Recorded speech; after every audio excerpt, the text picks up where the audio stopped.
आखिर समत के कारण पूरन ने क्यों फोड़ा ड्रेसिंग रूम का शीशा?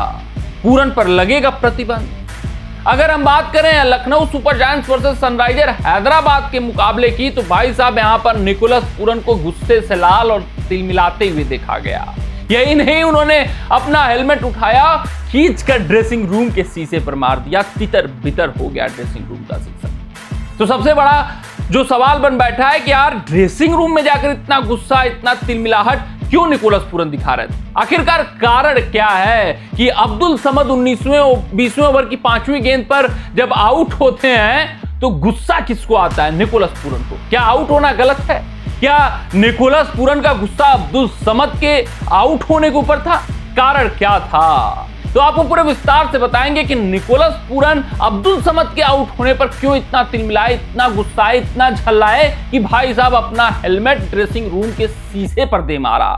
बहुत भयंकर गुस्से में थे निकोलस पूरन, आप इमेजेस में देख सकते हैं। बात करें इस पूरे वाकये की, तो भाई साहब वो अब्दुल समद के आउट होने पर गुस्से में नहीं थे, बल्कि ये जो वाकया घटा था 20वें ओवर की तीसरी गेंद पर घटा था। वहां पर निकोलस पूरन को स्ट्राइक चाहिए था, लेकिन अब्दुल समद क्या करते हैं भाई साहब, सब कुछ वहां पर छोड़ छाड़ के क्रीज छोड़कर भाग जाते हैं। अब्दुल समद को करना क्या था कि क्रीज में रुके रहना था। जब तक निकोलस पूरन ये क्रीज नहीं ऑक्युपाई कर लेते तब तक इनको क्रीज नहीं छोड़ना था, जो कि शार्दुल ठाकुर ने करके दिखाया। 20वें ओवर की चौथी गेंद पर जब अब्दुल समद को स्ट्राइक चाहिए था तो शार्दुल ठाकुर अपने क्रीज में बने हुए थे। जब अब्दुल समद क्रीज में आए तब शार्दुल ठाकुर ने अपना क्रीज छोड़ा और नॉन स्ट्राइकर इन पर वो आउट हुए। वही निकोलस पूरन चाह रहे थे अब्दुल समद से कि भाई साहब जब तक मैं क्रीज में नहीं आ रहा हूं आपको क्रीज नहीं छोड़ना था। और 20वें ओवर की तीसरी गेंद पर अब्दुल समद बीट होते हैं, गेंद तुरंत क्रीज छोड़कर भागते हैं। निकोलस पूरन को आने में लेट हो जाता है और वो रन आउट हो जाते हैं। यहां पर वो झल्लाए थे, यहां पर वो मुंह बनाकर चले गए थे कि ये क्या है। थोड़ा सा तो सेंस दिखाना चाहिए था। इतने बड़े स्तर पर अगर आप क्रिकेट खेल रहे हैं तो इतना सेंसिबल आपको होना चाहिए था।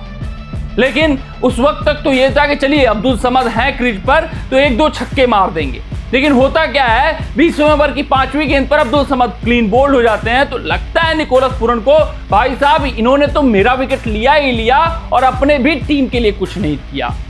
आउट होकर चले आए हैं। उस वक्त उनको गुस्सा बहुत आ जाता है, तिलमिला जाते हैं, झल्ला जाते हैं और अपना हेलमेट ड्रेसिंग रूम के शीशे पर दे मारते हैं। निकोलस पूरन को उम्मीद थी कि भाई साहब अब्दुल समद थोड़ा सा सेंसिबल क्रिकेट खेलते, थोड़ा सा वहां पर सूझबूझ से काम करते तो मेरा विकेट बच जाता और मुझे 3 गेंदें कम से कम खेलने को मिल जाती, तो उसमें कम से कम 2 छक्के मार देता, स्कोरबोर्ड 210 या 215 पहुंचा देता, तो लखनऊ सुपर जायंट्स प्लेऑफ की रेस में बने रहती। ये करो या मरो का मुकाबला था लखनऊ सुपर जायंट्स के लिए, जिस वजह से ये झल्लाहट थी निकोलस पूरन के अंदर। वो लास्ट की 3 गेंदों को मैक्सिमाइज करना चाहते थे, अधिक से अधिक रन वहां पर बनाना चाहते थे। अगर मैं बात करूं लखनऊ सुपर जायंट्स की, तो आखिरी गेंद पर जरूर छक्का मारकर उनके गुस्से को थोड़ा सा शांत किया होगा आकाशदीप ने। लेकिन भाई साहब ये वाकया इस वक्त ट्रेंड कर रहा है, देखना दिलचस्प रहेगा क्या कुछ कार्रवाई होती है। हालांकि आप ड्रेसिंग रूम में क्या कर रहे हो, क्या नहीं कर रहे हो, उससे कोई फर्क मैच रेफरी को नहीं पड़ता है। आप बीच मैदान पर क्या कर रहे हो। अगर ये बीच मैदान पर हेलमेट फेंका गया होता, अगर बीच मैदान पर एक गुस्सा अब्दुल समद के ऊपर दिखाया गया होता, तो भाई एक मुकाबले के प्रतिबंध से ज्यादा, कम से कम एक मुकाबले का प्रतिबंध तो निकोलस पूरन के ऊपर लग ही गया होता। लेकिन वो ड्रेसिंग रूम में ये गुस्सा दिखाए, तिलमिलाहट दिखाए, जिस कारण से कुछ उनके ऊपर एक्शन नहीं लिया जा सकता। हाँ, अभी आशीष नेहरा के ऊपर मैच फीस का एक्शन लिया गया था, डगआउट में बैठकर जो भी वो एक्शन दिखा रहे थे, तो क्या पता इनके ऊपर कुछ मैच फीस की कटौती कर दी जाए इनकी गुस्से को देखकर, क्योंकि इस वक्त वायरल हो रहा है उनका गुस्सा। लेकिन भाई साहब बीच मैदान पर अगर कुछ होता तो जरूर स्ट्रिक्ट एक्शन होता और एक मुकाबले का प्रतिबंध तो कम से कम निकोलस पूरन के ऊपर लग जाता। लेकिन ऐसा कुछ होगा नहीं, क्योंकि आप ड्रेसिंग रूम में क्या कुछ करते हो उससे फर्क नहीं पड़ता।